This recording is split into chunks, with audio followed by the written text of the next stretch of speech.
এবং আমাদের অনেক অভিযোগ ছিল।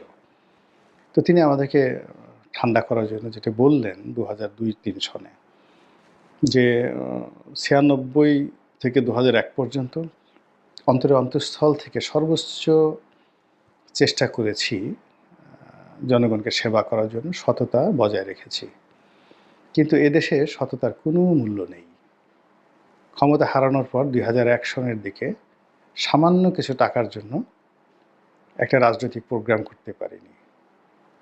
একটা বিদেশের টিকিট কেটে যাব সে অবস্থাও ছিল না। সংসার চালানোর অবস্থাও ছিল না।